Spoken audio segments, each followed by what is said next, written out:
Good afternoon. We're here to announce two indictments.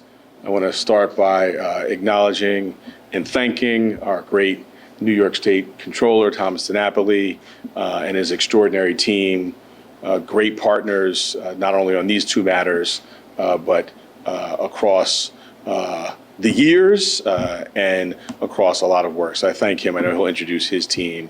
And I want to thank the career prosecutors here at the Manhattan District Attorney's Office who worked on this matter with us. With Michael Ohm, who oversees the Major Economic Crimes Bureau, and our assistant district attorneys who worked on this matter, Imran Ahmed, John Dunn, and Ishan Shivamakur. As I said, there are two indictments totaling nearly $1 million in theft from New York State.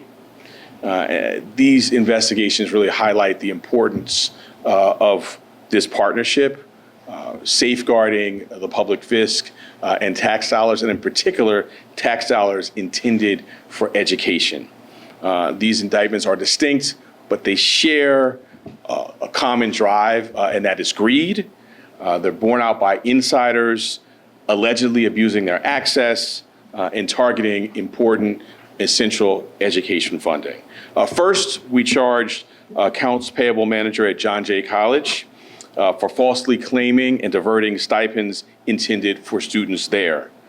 We allege that defendant Neat impersonated former and current members of the college's Apple Corps, that's Academic Preparation Program for Law Enforcement.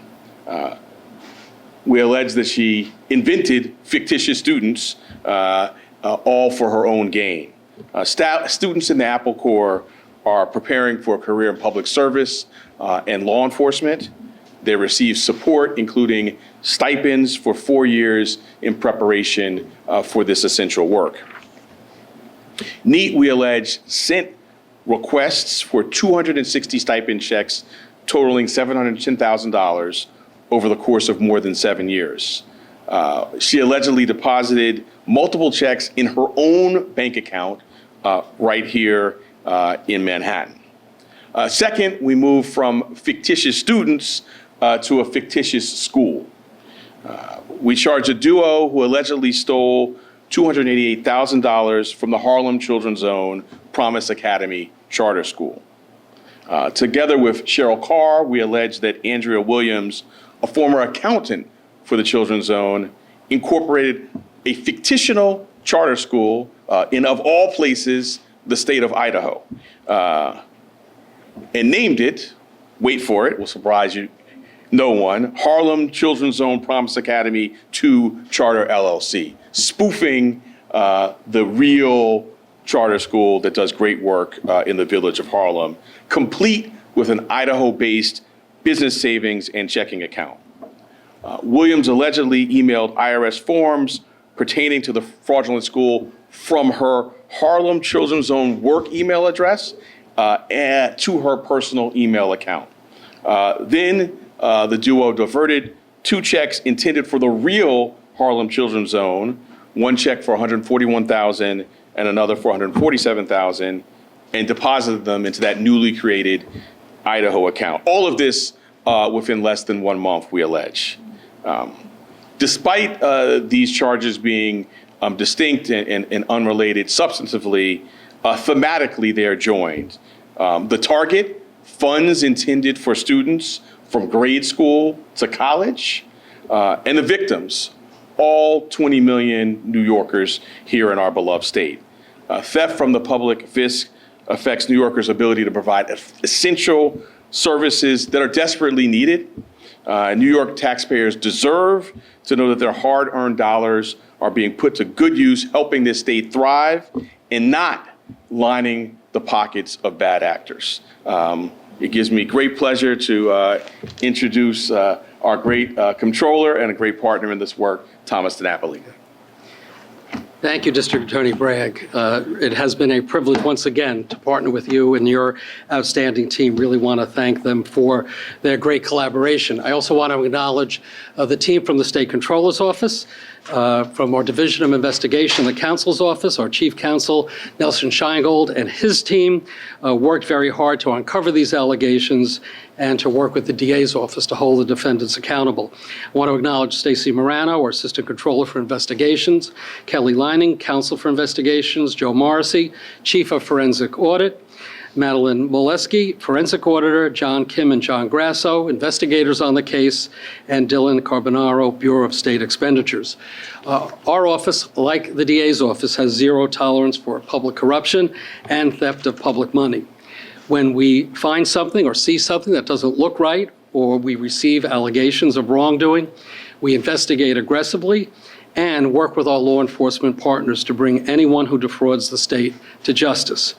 When individuals divert money meant to fund programs that promote the public good, as the DA said, they not only violate their duty to the institutions they serve, but they hurt the people meant to benefit from these programs. These kinds of crimes sow public cynicism and distrust. Working together with local, state, and federal law enforcement, our investigations in totality over the past few years had led to over 420 arrests and the recovery over $107 million in restitution of taxpayer money. Now, just to amplify some of what the DA said, the defendants in the arrests we're announcing today took advantage of positions of trust. They are charged with engaging in elaborate schemes to line their own pockets at the expense of taxpayers and the institutions and people they served. So what's our role in the State Controller's Office? In 2023, Harlem Children's Zone discovered that 2 checks from the state meant to fund its charter schools program were never deposited into its account. Close to $300,000 was missing. When we learned of this, we reached out to District Attorney Bragg's office and his team, and we launched a joint investigation.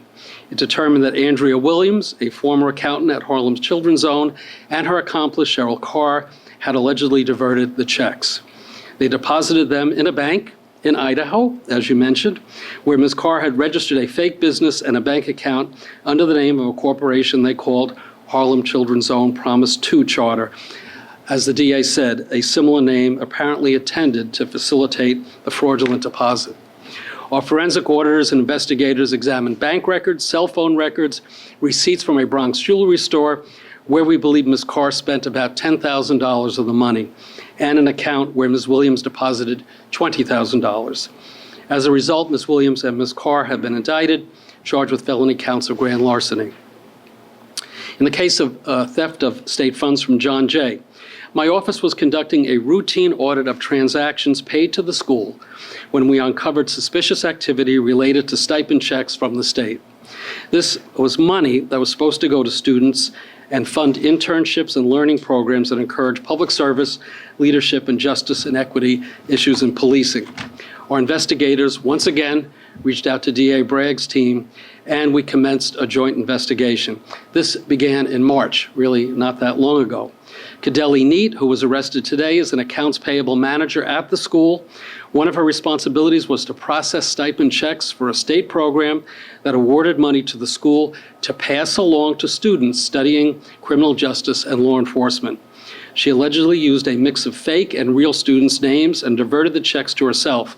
She's accused of stealing 264 checks totaling $710,000 over a number of years. It's important to point out Harlem's Children's Zone and John Jay College are 2 outstanding New York institutions. They were taken advantage of by these defendants who were positions of trust. This also points out the importance of collaboration between different partners in government. You know, our work in the Comptroller's office, we follow the money. We have key responsibilities to look at where the money is going. But when we uncover something that may be wrong, we reach out and we partner with law enforcement. And the professionalism of District Attorney Bragg and his team is something that we've always valued and appreciated. So no surprise, it was a great effort from the beginning in terms of working together.